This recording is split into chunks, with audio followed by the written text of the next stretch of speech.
ام المومنین حضرت زینب بنت جحش رضی اللہ تعالی عنہ، ان کا نام زینب اور کنیت ام الحکیم ہے۔ قبیلہ قریش کے خاندان اسد بن خزیمہ سے تعلق رکھتی تھی۔ والد کا نام جحش اور والدہ کا امیمہ تھا، جو عبد المطلب کی بیٹی حضرت عبداللہ کی حقیقی بہن اور رسول اللہ صلی اللہ علیہ وسلم کی پھوپھی تھی۔ اس رشتے کی روح سے حضرت زینب رسول اللہ صلی اللہ علیہ وسلم کی پھوپھیری بہن ہوئی۔ حضرت زینب اسلام اور ہجرت کے اعتبار سے السابقون الاولون میں شامل ہے۔ ایک شخص زید بن حارثہ رضی اللہ تعالی عنہ رسول اللہ صلی اللہ علیہ وسلم کے آزاد کردہ غلام بھی تھے اور آپ کے متبنہ بھی تھے۔ ان میں ایک خصوصیت یہ تھی کہ کتاب و سنت کے مسائل کو خوب سمجھتے اور اسلامی احکام سے بہت آگاہ تھے۔ حضرت زینب کی تربیت حضرت صلی اللہ علیہ وسلم کی نگرانی میں ہوئی تھی۔ آپ نے ان کا نکاح زید بن حارثہ سے کر دیا۔ اس نکاح سے آپ صلی اللہ علیہ وسلم کے سامنے دو مقصد تھے۔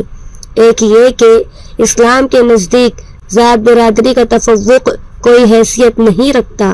زید اگرچہ آزاد کردہ غلام ہے اور حضرت زینب قریش کے اونچے طبقے سے تعلق رکھتے ہیں، لیکن اسلام نے اس امتیاز کو ختم کر دیا ہے اور ان دونوں کے درمیان اونچ نیچ کی جو دیواریں حائل تھیں وہ قبول اسلام کے بعد مسمار ہو گئی ہیں۔ دوسرا یہ کہ حضرت صلی اللہ علیہ وسلم زینب کو اسلامی احکام سے پوری طرح روشناس کرانا چاہتے تھے اور خواتین قریش میں ان کے ذریعے اسلام کی تعلیم و تبلیغ کے خواہاں تھے۔ آپ صلی اللہ علیہ وسلم کا خیال یہ تھا کہ حضرت زید چونکہ مسائل شرعی سے اچھی طرح باخبر ہے، لہٰذا وہ اپنی بیوی کو بھی اس کی تعلیم دیں گے۔ نکاح ہو گیا۔ 1 سال تک میاں بیوی ایک ساتھ رہے، لیکن اس کے بعد اختلاف پیدا ہو گیا۔ حضرت صلی اللہ علیہ وسلم نے بہت کوشش کی کہ طلاق تک نوبت نہ آئے، مگر اختلاف کی شدت نے ایسی صورت اختیار کر لی کہ معاملہ تفریق اور طلاق تک پہنچ گیا۔ جب مصالحت کی کوئی صورت باقی نہ رہی اور دونوں میں جدائی پیدا ہو گئی تو کچھ عرصے کے بعد حضرت صلی اللہ علیہ وسلم نے پیغام نکاح بھیجا۔ حضرت زینب کچھ متعمل ہوئی کیونکہ ان کے پہلے شوہر زید بن حارثہ حضرت صلی اللہ علیہ وسلم کے متبنہ تھے اور لوگ انہیں زید بن محمد کے نام سے پکارتے تھے۔ عرب جس شخص کو متبنہ قرار دے لیتے تھے اسے حقیقی بیٹا ہی سمجھتے تھے اور اس کی بیوی سے نکاح نہیں کرتے تھے۔ لہٰذا زینب نے کہا اللہ کے حکم کا انتظار کرنا چاہیے۔ خود حضرت صلی اللہ علیہ وسلم بھی ان سے نکاح کرنے میں قدر متعمل تھے۔ قرآن مجید کی آیات نازل ہوئی تو آپ نے نکاح کر لیا۔ قرآن مجید نے یہ بھی وضاحت فرما دی کہ حضرت صلی اللہ علیہ وسلم تم میں سے کسی مرد کے باپ نہیں ہے، یعنی آپ کی کوئی اولاد نرینہ نہیں ہے۔ جب اولاد نرینہ نہیں تو ظاہر ہے کہ زید بن حارثہ آپ کے بیٹے نہ ہوئے اور ان کی متعلقہ بیوی سے نکاح حرام نہ ٹھہرا۔ یہ واقعہ ماہ ذی القعدہ سن 5 ہجری کا ہے۔ نکاح کے بعد رسول اللہ صلی اللہ علیہ وسلم نے ولیمے کا اہتمام کیا جس میں آپ نے گوشت روٹی کا انتظام فرمایا۔ ولیمہ نہایت شان سے ہوا اور آدمی بھیج کر 300 آدمیوں کو مدعو کیا۔ کھانا ہو چکا تو اکثر لوگ بدستور بیٹھے رہے اور آپس میں باتیں کرتے رہے جس سے حضرت صلی اللہ علیہ وسلم کو بڑی ذہنی کوفت ہوئی اور آپ بار بار اٹھتے اور ادھر ادھر جاتے تھے، لیکن اخلاقاً انہیں کچھ کہنا مناسب نہیں سمجھتے تھے۔ چھوٹا سا مکان تھا جس میں حضرت زینب رضی اللہ تعالی عنہ بیٹھی تھی، وہ بھی پریشان ہوئی اور دیوار کی طرف منہ کر کے خاموشی سے بیٹھی رہی۔ اس پر پردے کی آیت یعنی آیت حجاب نازل ہوئی جس میں قرآن نے مندرجہ ذیل احکام دیے۔ نمبر 1،